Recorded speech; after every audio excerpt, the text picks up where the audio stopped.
is that all the sacrifice that the Palestinians have made, and believe me, they are making the suffering they're doing through, and you see there's a growing recognition amongst them that they have to do this. This is their burden to pay to get statehood, that all of that will be for naught, because there will be a desire to, we don't want to embarrass Israel. We don't want to humiliate Israel. We're going to look for a compromise solution where we have a moderate Israeli government who will return to giving lip service to, reviving Oslo, but never really being serious about reviving Oslo. And gradually, the Palestinians will be forgot again. I'm afraid that's the direction that we're heading. And so, it's imperative that the international community find a way to sustain this pressure, because change will happen, because the United States feels the pressure. I mean, when we start turning on Israel, the pressure is working.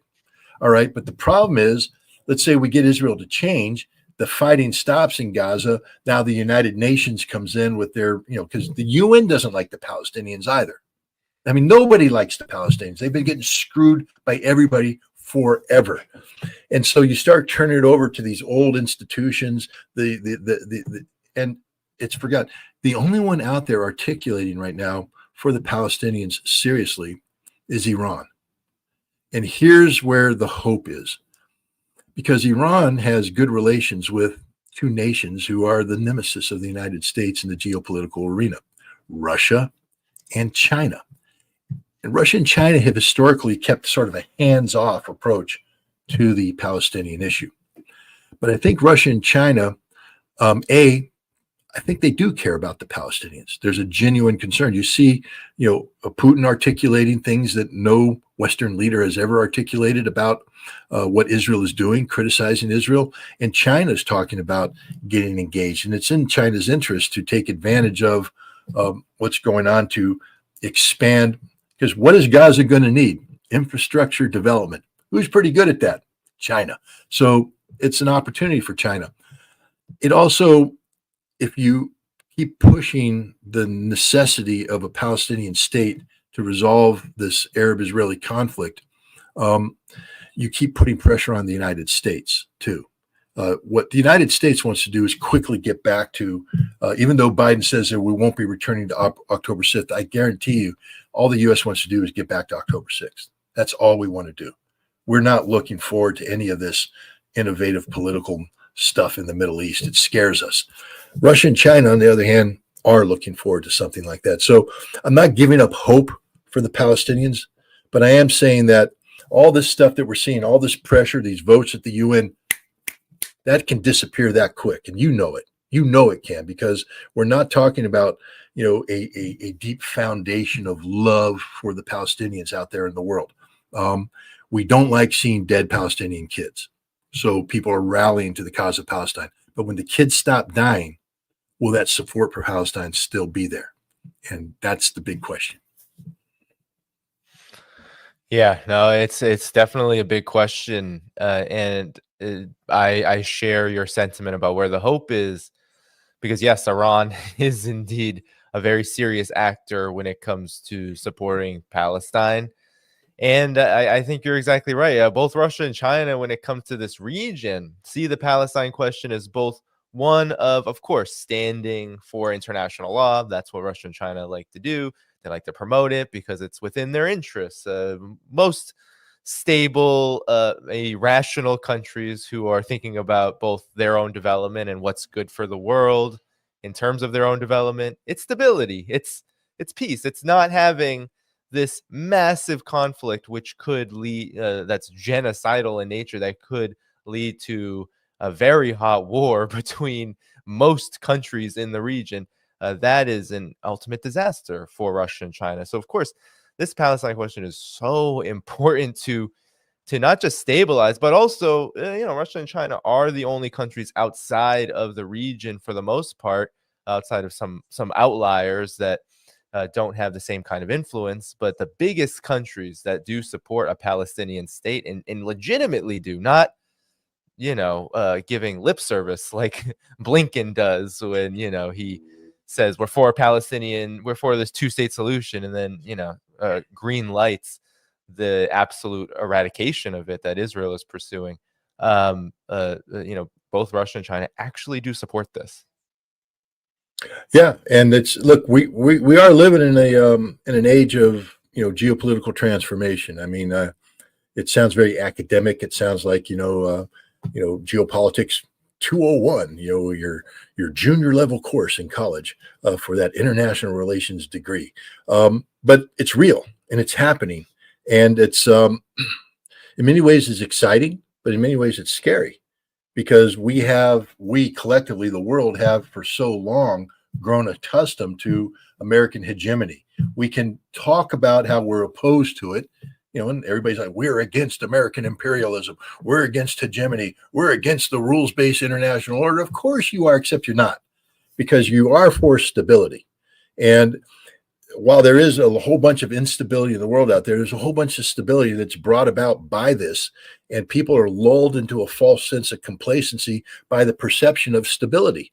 And right now, this transformation that's taking place from the American singularity to this global multipolarity, BRICS and all that stuff, it scares people, because it means you have to put your faith and your trust in something else. Now, if you're somebody who has been disrupted by the American singularity, yeah, you're ready to jump ship. But if you're somebody whose life has been chugging along in relative comfort, it's a scary proposition, a frightening proposition. So it's not, automatic logic where people say, well, America's failed, so we're going to jump on the Chinese and the Russian ship. Well, for many places in the world, America hasn't failed. We didn't get to be number one because we're a bunch of losers. Okay, we did some things right, and we bullied our way to the top, whatever you want to say. But America is a very powerful nation that has a lot of successes attached to it. And a lot of people around the world found those successes attractive, especially the political and economic elites who make money off the American singularity. And so this idea that we're just going to seamlessly transfer power over to the Russians and the Chinese, that ain't going to happen. This is a very scary time. And it would be scary if this transformation was taking place in a conflict-free environment. But now we start throwing in the not only the reality of war, but what's that biblical statement? Rumors of war. There will be rumors of war. There will be wars and rumors of war. So we have real war, but we have rumors of war too. Potential of conflict that is generated by the friction that comes from this transformation. It scares the crap out of me. And I think it scares the crap out of just about anybody who's out there, because, is the United States willing to go gently into that good night? Dylan from Dylan Thomas here. Or are we going to rage against the dying of the light? And my fear is that we're going to rage, and we're going to lash out, and we're going to create problems. We're going to make as much friction as possible, rather than doing the smart thing, which is to smoothly transition and take an important seat at the table of multipolarity. We're going to resist that for as long as possible. And the consequences aren't just going to be economic and political disruption, but it can be, chaos and conflict as well. So as much as it makes sense for Russia and China to step into this Palestinian, crisis and be the leaders to get us out, it's just not that easy. America's not going to give up the role that it's enjoyed for the last, 40, 50 years as the lead influencer in the Middle East region. We're not going to, hand that mantle over to Russia and China willingly. So there's a lot of disruptive capacity out there, a lot of mischief for America to cause, going forward. Yes, indeed, and perhaps we can close the program on this. You wrote a couple of articles in the last couple of weeks. One of them is for Energy Intelligence. You wrote about, is the U.S. still an essential nation? And you also wrote for RT recently an article about the U.S. military's multi-trillion-dollar fraud. And there were a lot of interlocking, very interconnected points about everything that you just stated. And so I wanted to ask you to close here with regard to these developments, you are also trying to build a campaign, waging peace. You're trying to develop a film. And I'll pull all of this stuff up as you're talking. Given that the United States is spending so much on its military, and all of its maneuvers and its leadership are committed to these maneuvers, point to a pretty disastrous conflict that you say with Russia, with China, and you also have this unresolved and with what's gone on with Israel's onslaught in Gaza. Obviously, still a very relevant point. The Middle East or West Asia, that is still very much a possibility of potential hot conflict.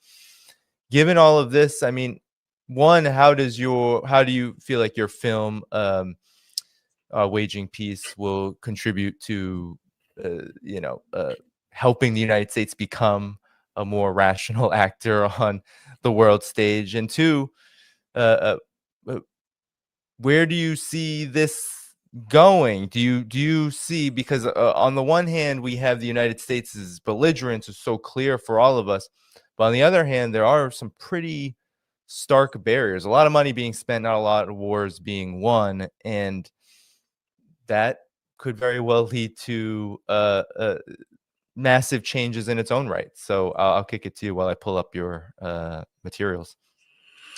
Well, I'm old school American, I guess I will say, is that I have faith in the system. I know if I glance over to the comments, I'm probably going to be eviscerated for saying that. How could you have faith in the system? How could you?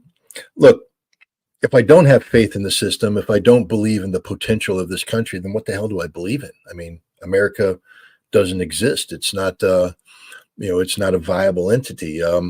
And I'm not willing to go down that route. So I hold out hope that the American people will be able to be awakened by all that's happening around him. I wrote this article in RT, and one of the things I talk in there is about the fact that the United States has grown so accustomed to throwing money at the Department of Defense because we just assumed that if we funded it, then America will be able to win every war in the world. And what the American people are finding out is that not only could we not defeat the Taliban, not only could we not defeat Al-Qaeda, we can't beat Russia, China. We can't beat anybody. We can't beat Iran. We don't have the ability to do this. And yet we're spending all this money. And so I think there's a growing sense of betrayal.